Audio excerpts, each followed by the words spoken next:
Many congratulations for your success in Civil Services exam 2017. Was it your first attempt or you had taken this exam earlier also? Uh, this was my fourth attempt. Actually, I've taken this exam 3 times before, Okay. and I would like to say that this exam is such exam which takes time. So you need to have to have some patience, because many times the result is not produced in first and second attempt. It takes time to understand the needs of the exam. So I took 4 attempts to clear this examination. Before this attempt, I gave one mains, and 2 times Okay. also I was not able to clear PT. So it shows that in this exam many people can qualify who have not qualified any time in their in the UPSC's attempts. But with the consistent effort, the results can be produced. Okay. So even if you are not able to qualify prelims for once, you should not be disheartened. You can do it next time also. Yes, yes. Acha. What is the basic mantra of your success? Basic mantra I would say was hard work, and it was also because of the support I got from the family. But the basic I would like to say that it was hard work associated with in the right direction, because the effort of the individual before each stage of that examination should also be uh, proportional to that examination. If they are going to ask objective questions in the examination, the candidate should be well versed with how to eliminate the options in the objective examination, so that he reaches the right answers. In the main examination, because it is much more subjective in nature, the candidate should be able to attempt all the 20 questions in the examination.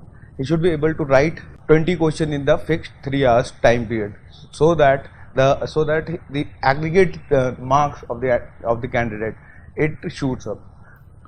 So what was your strategy for confining to the word limit of 250 words or something like that? 200 word limits, it shows that because the question paper is set in such a manner that if we write more than 200 words, we are not able to write all the answers, because there is a paucity of time, because in 3 hours time we have to write 20 questions. So I would like to suggest that we should stick to 200 with this word limit that they have given by the UPSC, and put as many points as we know in that limited time period and in that limited word limit, so that our overall scores goes up. Okay. But you need a lot of practice, That needs 3 to 4 months of answer writing practice. I would recommend daily answer writing practice before the mains examination. How many answers daily? At least 1 or 2 answers daily? Daily I used to write for 1 hour. 1 hour with few of my friends. I would write 1 hour answer writing. In 1 hour, I had a target that I should be able to write 7 questions, so that in 3 hours I will be able to write 20 questions. So, Okay. Okay. Actually, some people say there is a prelims module and there is a mains module. So how did you integrate the two? people say there are 2 modules of the examination process, but for me, the examination process was a singular thing. It Okay. was not 2 different things. In first examination, the pre-examination, because it works on the principle of a scarcity of knowledge. You will not be able to know all the answers at that point of time, but the knowledge you have accumulated in the preparation of pre will be the same knowledge you will be applying in the preparation of mains. So a wider knowledge base is needed, and thus preparation for pre, mains and interview, they are singular entity in itself. They are not different entities, but they are checked in different ways. Actually, see, for example, paper 1, paper 2, paper 3, did you find any connectivity between the papers, different papers? Yes, so because there is connectivity in different papers, we are able to write points of GS paper 3 and GS paper 2. In GS paper 1, points of geography, it can be used in GS paper 3 economics. So there is interconnection between all the paper, and paper like ethics, like paper 4.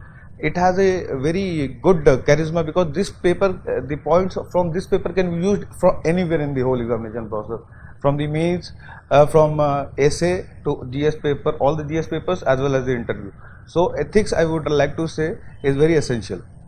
So you would recommend an integrated approach. Because there they are looking for different answers. Many people will be writing the same answers over and over again. You have to improve and improvise and improve and put in points in a different manner, so that it looks like different, but it may be same to other points, but it just looks different, and the presentation of the answer should be in such a way that it should be eye capturing. The answer, it should be easy for the answers to check your answer paper, and it results in good marks. Okay. For example, history is supposed to be a lengthy paper, you know. Yes. So how did you prepare for history and then polity and governance? History, I focus more on modern history part Okay. and ancient history part, because most of the prelims question come from these two major parts of the history. Modern history part, I covered it from NCRTs because the same knowledge is also used in GS paper 1 again from the modern history part, and ancient history also use NCRT to cover these subjects. For polity, I would recommend another NCRT. There is Working of Indian Constitution, Indian Constitution at Work. Sorry, Indian Constitution at Work.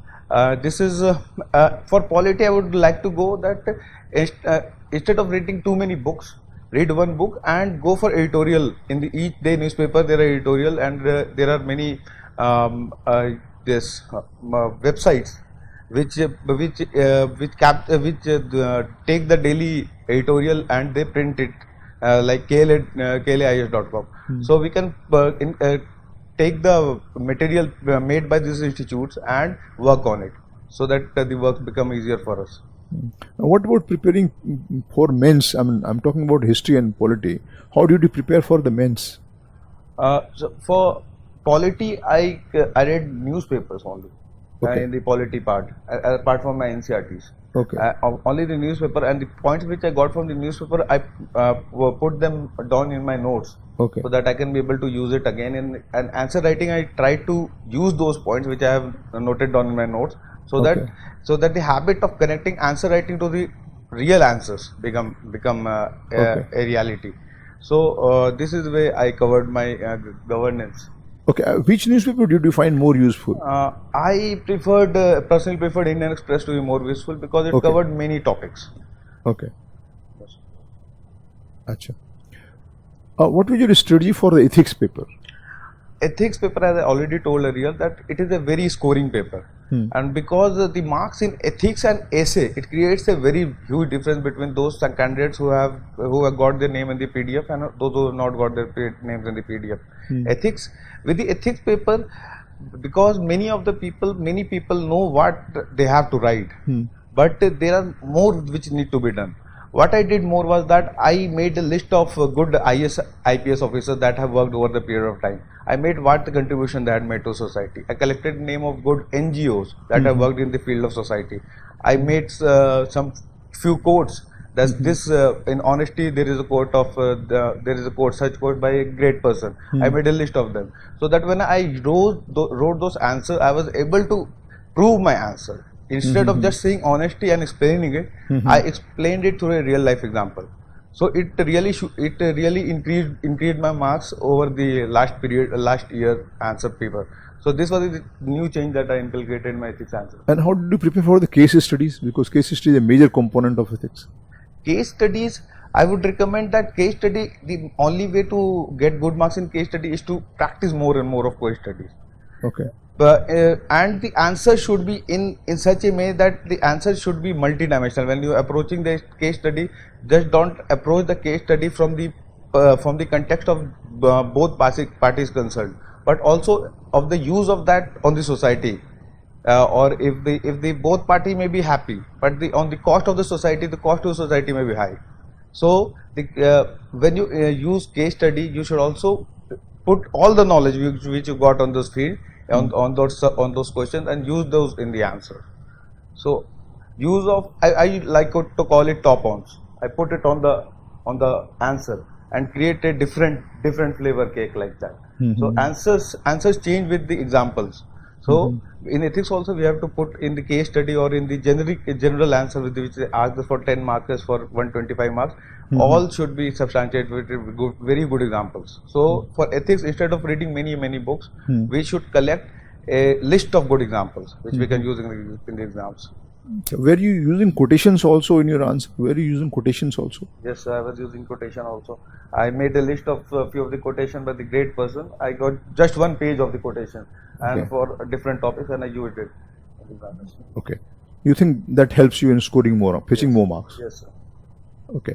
And how did you collect the resources and the materials, like for different subjects, like for polity or for ethics? How did you compile the study material, collected study material? For me, because I collection of study material became it is a very this delicate task. We end up collecting much more material than we actually need. So after a period of time, when I was going through the journey, after second year, I stopped purchasing books on the books which covered subjects, and I started buying only magazines that covered news articles. Okay. So I was able to use only those news articles to write all my answers. Okay. Because the basic knowledge which I got from the NCERTs and other standard books, that was like the base. And on top of that, I collected all the newspaper articles, newspaper magazines, because many magazines create such collage of information. So using those information, I was able to write all my answers. Okay. I mean, you did not bother about reading this book, that book, No, D.D. Basu's book, no, sir. or Lakshmikant's book, nothing of that sort. I read Lakshmikant book, just one Lakshmikant book For with polity and Indian Constitution at work. Okay. And these were the two books that I used for polity. Okay. And apart from this, all was from newspaper. And what about economics? Economics, I read just a coaching material notes, Okay. and top of that with the newspaper. Newspapers. Yes. Okay. Alright. What is your opinion regarding making notes? As you have already said that making notes help you use newspaper articles also to make notes. Yes. So making notes is helpful really.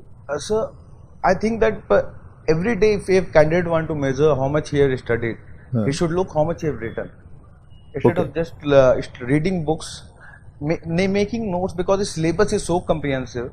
Before the examination, it becomes a very tedious task to revise the whole syllabus if you have not made notes. Because everybody is different. Everybody got their different perspective to how to go about the syllabus. But I personally feel that a candidate should make notes for everything that they study, and the notes should be organized notes. It should not be that it is a task in itself.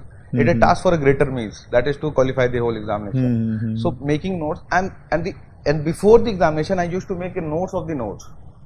Okay. Because my whole notes got summarized in like 10-20 pages. So that it was easier for me to revise. And once you revise, you will be able to write. So making notes is very integral to the whole process, I think. So you made a very concise notes. Very concise notes, I made. So that you are able to revise it during the examination. Yes, sir. Okay. How did you divide time between GS module and your mains and optional module? This is GS. How did you divide the time? Most of the time in the day, because the days for me are those period of time in which the productivity of my productivity is low. So I used to use those time to read GS, because GS was much more interesting to me. Okay. And because of the diversity GS provides, even if you are not interesting, if you are not feeling like to study GS paper 1, you can go for GS paper 4. Okay. But in night my concentration increases. So I used to divide it between day and night. In night I used to study optionals. In day I used to study GS. Okay. This means 70% time you are giving to GS, or about 30% to the optional subject, Yes. like that. Yes. But you were covering optional on daily basis. Yes, sir. I used to write answers. Okay. How much time does an average candidate require to prepare for this examination? Suppose somebody is in the third year, of graduation, Yes, sir. and he wants to prepare for UPSC. So how much time? See, after completing his graduation, how much time does it require? 1 year, 2 years? I think minimum 1 year. Minimum 1 year is required, and at least 2 years I would like to say is required to complete the whole syllabus and get the. But the major thing here is to get the grasp of what they are looking. UPSC is looking in the candidate. Okay. That takes time for the candidate to understand. But I would like to say that having an open mind and being able to work with less resources is one of the things they're looking in the candidate. Okay. In the pre also, in the mains also, there will be many questions which you will don't know at that time, at the point of time. But this shows the less resource, and you have to apply your mind to find the answer to that. So this is one of the things they are looking for. So you should not be disheartened by any of the questions.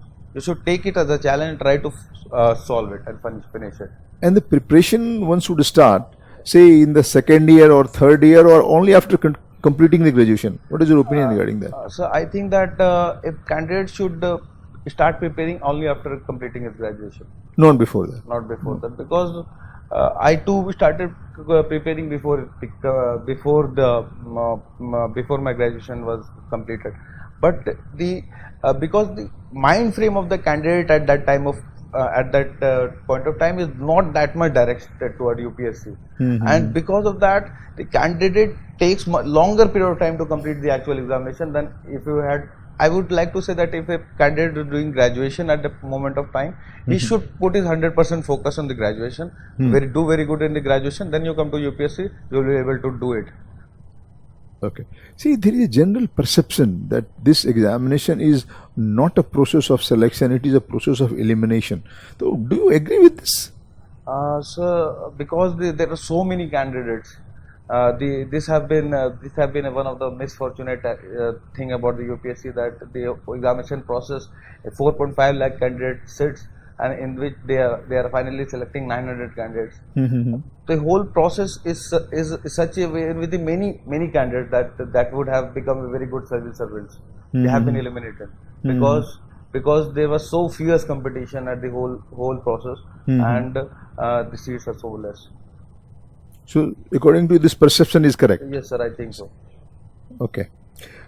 How did you select your optional subject? Optional should be selected first of all. A candidate should look at the syllabus of the optional subject, because many a time the syllabus of the graduation and the syllabus of the optional subjects are not same. Second of all, you should look at the previous year question papers. Like to see that maybe you don't know many of the answers, but you should feel a level of comfort with those question papers. Third of all, a candidate should have a attitude towards subjects. Many candidates have good attitude towards maths, and maths is a very scoring subject. So, and there should be no bias in the mind of candidate that this subject is giving selection or that subject is giving selection, because UPSC finally selects candidates from all the subjects. So we should not be biased towards any of the subjects. The whole subject should be taken on level of comfort. Are you able to are you able to understand the concept of the subject? The subject should not become a burden on you. It should become a support system to you, so that you can rely on it in the mains examination. So you should try to find those subjects which are comfortable to you. Now that will do it. Okay. People sometimes start with one optional subject, then after the first attempt they change the subject to the second subject. What is your opinion regarding this?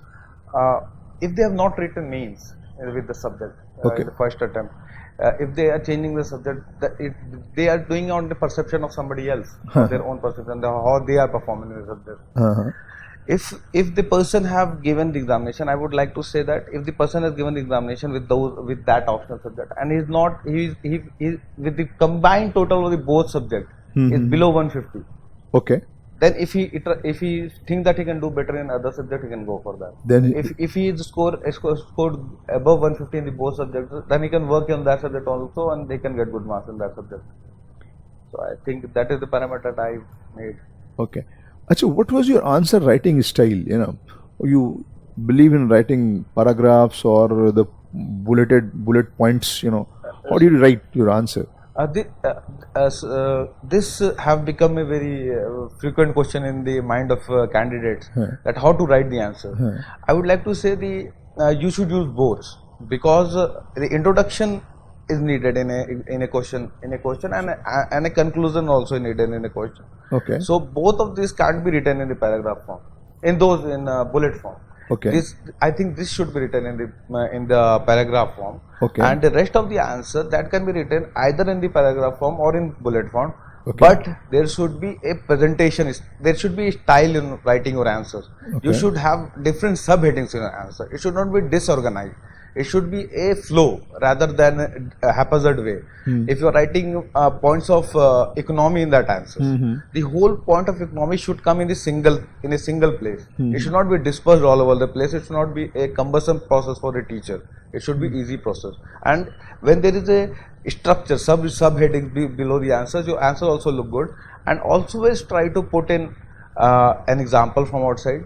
Put some numbers, figures like many. There are. I would like to suggest that create a notebook in which you put different important numbers like electricity consumption of India or number of under trials in India. Like you should make a notebook which you go through over and over again. You should have a very good points when you start the answer. The introduction should be not just a opinion of you, but it should be a fact. So that it should also hit the mind of examiner that you have written, that you are going to write a good answer. Then you start with the substructure. Then at the final, put a conclusion which is forward looking, which is not depressing, but it should have a kind of optimistic outlook, so that your whole answer becomes kind of complete. Okay, this means what I have understood from your conversation, that if you are writing in paragraph, you must have a subheading, you know. Sir. Because if you are writing a paragraph without a subheading, then it is difficult for the examiner to understand. Yes, sir. So this means every paragraph should have a subheading. Yes, sir. Should have a subheading. Yes, sir. No? Otherwise, you can write in point also. Yeah, you can write, say for example, effect of something on international relation. All the points, all the bullet points, you can put under effects under international relation, underline it, and put all the bullet point under it. Okay. Then every answer must have an introduction, must have a conclusion. Yes, sir. Okay. And what do you write in your conclusion? Should be some suggestions, some suggestive answers, suggestions. For example, if you are writing about the say India-Pakistan relation, you know, so what you should be writing in conclusion? The conclusion about such answer should be forward-looking. It should be that over a period of time we should come together, because we are neighbors and we can't change our neighbors. Okay. We should come together, settle our disputes, and as Europe has grown as a continent, the subcontinent should also grow, so that a very much prosperous area should develop in the whole region. It should be forward-looking and much more optimistic. Okay. All right. Achha, what is your opinion regarding different test series? So have you taken test series? Was it really helpful? So test series, from my point of view, is very helpful. Okay. But the test series, because the UPSC have created its own set of question banks over the period of time, so it can also be taken as a test series. Okay. And it shows that what kind of questions, unexpected questions the UPSC tends to ask. So test series, I would like to suggest before prelims examination, you should take test series. And you should, it should not just be, it's not be that you took enrollment in some coaching center and going on. Maybe you can do questions on your own at your home. It doesn't, it not needed to be very much formal in nature. In pre-test series, you can do it at your home. Main series, test series, I would recommend that you should join a answer writing group with some of your friends, or you should join a test series, because test series help you to find out that how much you don't know, and in which way your answer has to improve, so that it will get much more mark. So self study should be an exercise in assessment of a person. So and its motive should not be just to get good marks in the test series, but to push the person in the right direction, so that he gets the good marks in the final examination.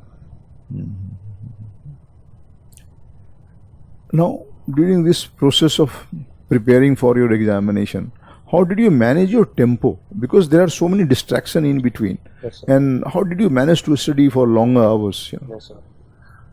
I used to study in library, and on my table I used to keep just one book, so that I'm not distracted by anything. And third of all, I didn't used to take anything with me, be it my mobile phone or internet, because I've seen people who are very much distracted because of internet, and internet has become such a common thing today that everybody got it. But many people don't know how to utilize, how to balance between the studies and internet, and it costs a lot of time wastage to them. I would suggest, as I have myself learned from my seniors, that you should make, because there are many concepts. When you're reading something, there may be a concept which you don't know anything about. So just write it in some piece of paper, and when you go back to your room, or when you go back to home, or when you go to a cyber cafe somewhere. You go and read about that thing over Okay. there. Instead, in whole week problems can be solved in 1 hour of internet search. Okay. Instead of doing that, if we take our phone with us in the place of study, 1 hour can be gone without you even realizing that you have passed 1 hour. So I would like to say that keep your software and mobile phones away when you are studying. So, according to you, the biggest distraction is the phone. Phone and internet, they are two biggest distractions. Yes, sir, I would like. And because most of the time you have internet on the phone, Yes, so that becomes a source of distraction. Yes, sir. So you think that if you are serious about this examination, when you are studying, you keep your phone away from you. Yes, sir. I suggest that keep the phone away. Yes.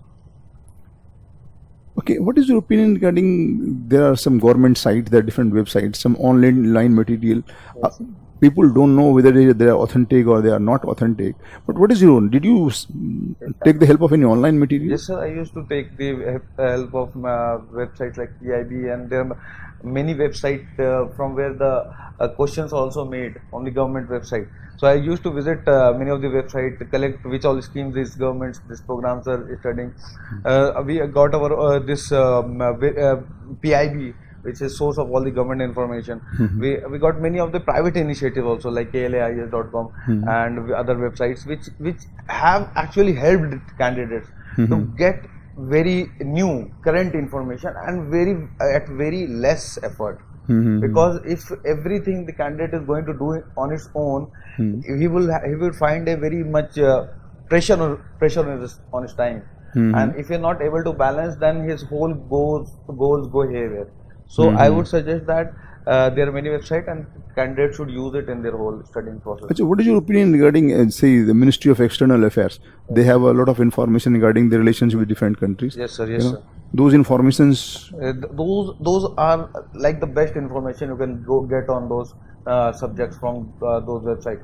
And if you are able to write or at least make notes of those websites, this will be like the concrete points you got for those answers. These are the points which nobody can refute, and this will get you marks. So government websites are very good information source of. Achha, what about Internal Security of India? For example, Ministry of Home website, Yes. they also contains information regarding the problem of insurgency in North and Samand area. Yes, sir. So what is your opinion regarding that? Sir, because I would like to, when you go to a website, you should look for new things that have happened on it, the government new schemes that have happened on it, and for deeper knowledge on the from those websites, I would like to suggest that you will get because you have to write GS answers on those questions. You will get the content from those answers from your current affair events and this newspaper editorial. So I would not like going deeper into the internet search, because it will take too much of your time and it will not help in return that much. Okay. Achha, how important is the preparation for final interview? Yes, sir. Once you have qualified means, and then you are going for the interview, there is not much time also. Yes, sir. So how important is this interview, and how did you prepare for it? Because interview is the final examination before the selection process, and the marks given in the interview can either make or break you. This is the thing that interview have been always compared about. Because if a candidate gets a very low marks, instead of his very good marks in the mains examination, he may not even find himself in the list, because thus all the interview only carry on only about 275 marks, but they can select the candidate or they can not select the candidate.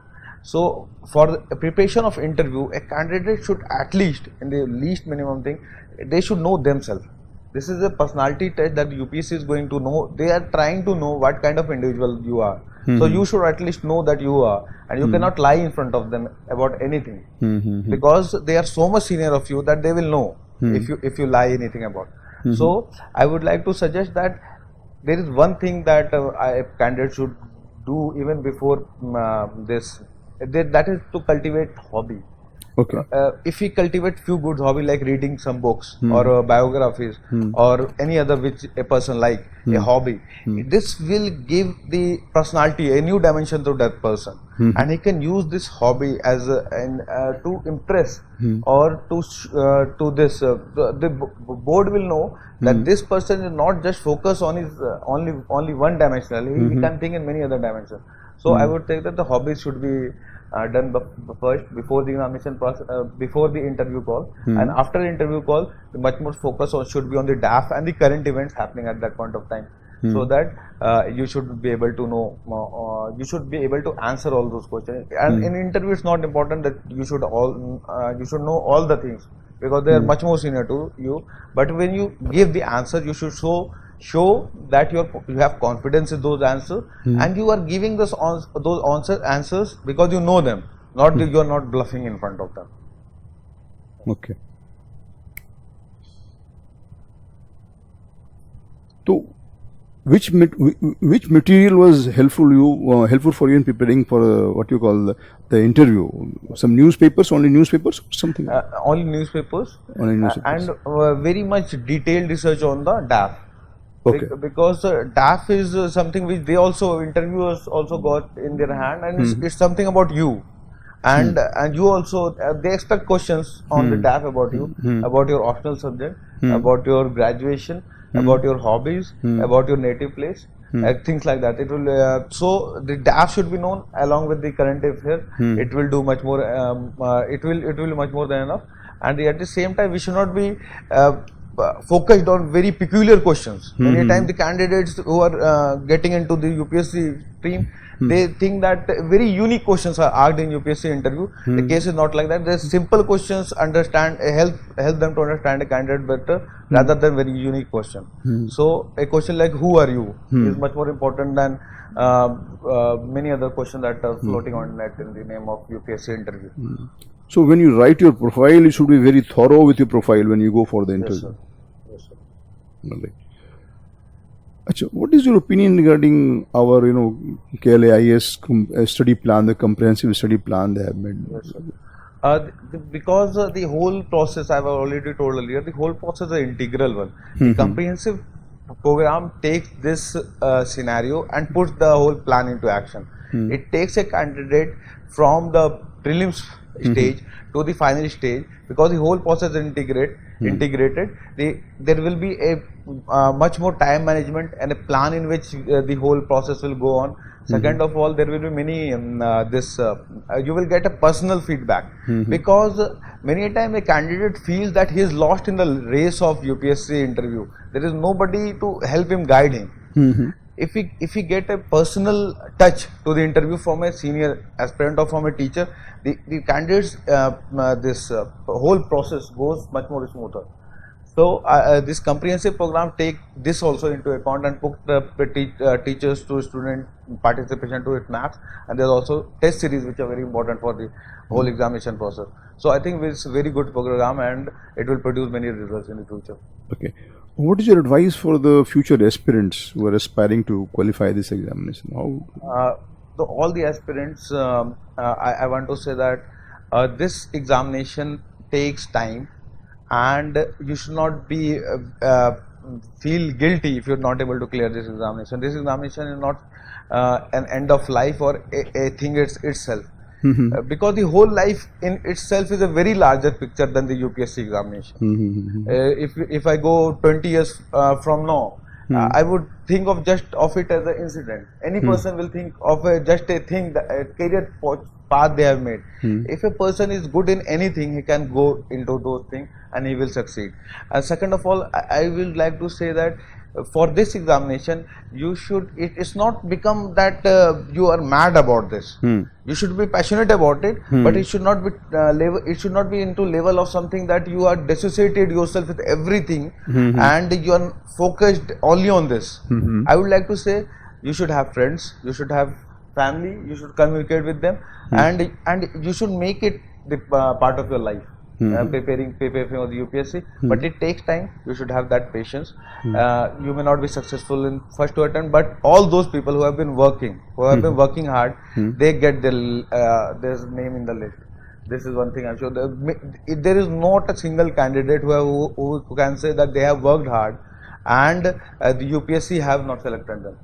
Because I myself is from very this background. Many of the candidates are worried about their background. I did my graduation from IGNOU. And that also in political science graduation. I did my political science graduation from the IGNOU. There are many people who were much more qualified than me. But it is not something which I can change. The only thing I can change is about the amount of work that I can put into this whole examination. So a candidate should always have a good future perspective, that there is good for him in the future, and he have to work for that to achieve him. So best of luck, I would like to say, for the candidate. Okay, and how should they keep themselves motivated? Because this is a lengthy process. Yes, sir. So how should they keep themselves motivated?